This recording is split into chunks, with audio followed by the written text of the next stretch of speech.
This is incredible. Wow. Good morning, it's adventure time once again. We are currently at Whitney Portal and today's goal is to day hike Thor Peak. Should have really nice views of Mount Whitney and the surrounding peaks, and I can't wait to get up there. Let's do it.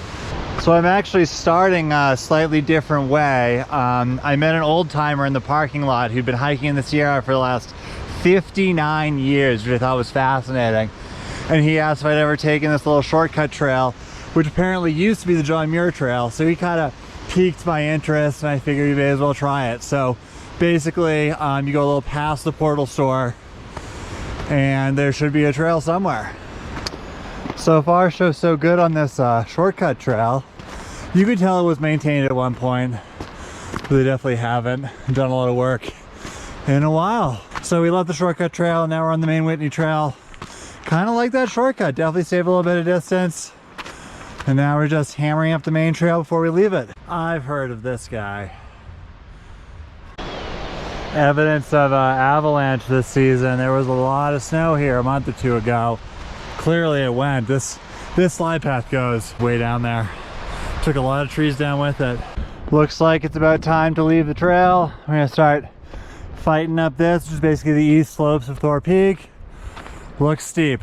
Fortunately it's melted, but we're definitely gonna be gaining pretty hard. So we left the trail, I don't know, probably about a half mile ago, and we've kind of just been fighting up this gully so far. It's been steep, but second class, which I like. Little loose, it's definitely gonna be slow going on the descent. Then we're gonna keep going up. I'll figure out where we're going soon. Keep it class 2. So far we've avoided the snow, but this looks like the end of that dream. Crampons are coming on, ice axe is coming out for the first time this season. Let's get it. Snowfield successfully crossed. A lot of people think yellow snow is a danger, but honestly this watermelon snow is the real hazard. This is some type of bacteria that loves to live on the snow, and even if you boil the snow, it will still give you diarrhea. So do not eat the watermelon snow despite how delicious it looks. It's kicked back a little bit. We're at like 11,000 feet and just slogging away. This is really reminding me that there's no substitute for acclimatization. This is the first time I've been up to 11,000 this season. I'm sucking down air and I'm moving really slow. Gotta remember that, you know, slow is fast. Moving slower for a longer period of time is better than, you know, having to take a breather every 5 steps. So we'll get there.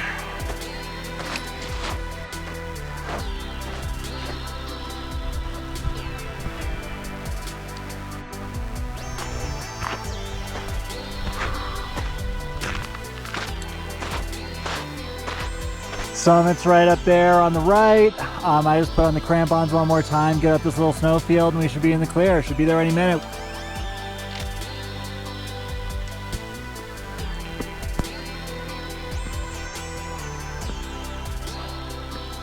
Oh my goodness.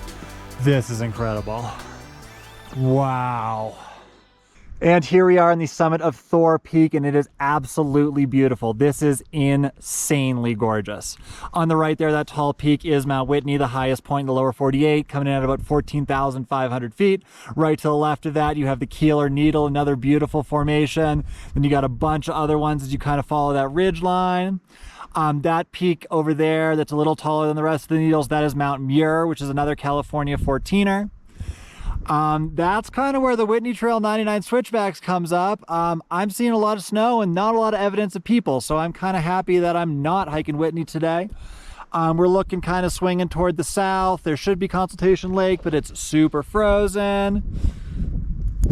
That peak right there is Lone Pine Peak. Super beautiful. I was there last year and that's a fun one, easily recognizable from town.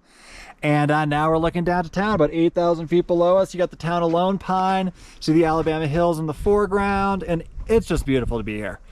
Absolutely insanely gorgeous. Now we're looking pretty far north. That peak in the background on the right, I believe, is the Cleaver, because this snowfield, that's the Russell Carilion Col, with Mount Carilion on the right and Mount Russell on the left.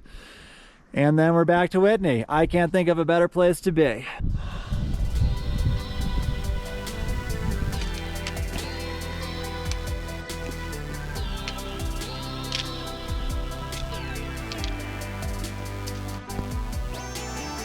Setting up for the first glissade of the season.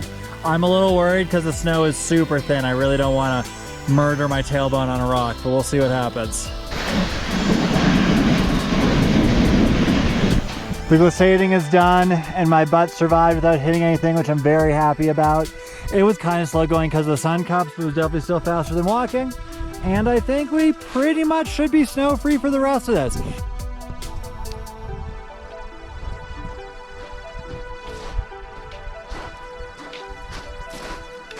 So my day pack on all these trips is the REI Flash 22, and I really like it because it has this ice axe holder. It's a great day pack, and I really love that I can take that ice axe with me when I need it.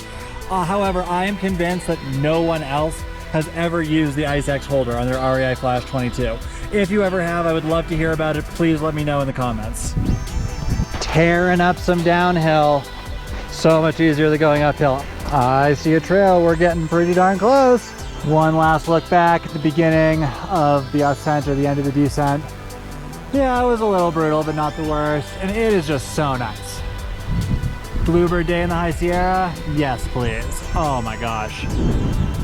Back on the Whitney Trail, feels like a freeway. We got probably a little over a mile to the car. Should be there in no time. We're getting really close. I think I'm gonna take the shortcut trail again because it was so much fun. So here's that John Muir Wilderness sign. Then if you go really not that far, cut off the trail to the right, you're there at the old John Muir Trail, the shortcut trail, whatever you want to call it. If you make it to the crossing of Lone Pine Creek, you've gone too far. And we are back at Whitney Portal, and that was a lot of fun. The view up there made any suffering completely worth it. I would really recommend this peak if you want to be like an intermediate peak bagger. The route finding to keep it second class is like a little tricky, but pretty much always doable. And if you're comfortable with small sections of third class, you'll be totally fine. But honestly, like the first half a mile from leaving the trail is probably the worst part, which was kind of nice. You kind of just like grunted, and then it kind of got easier and easier. And there's a little bit of talus hopping at the top, but it's really not that big of a deal.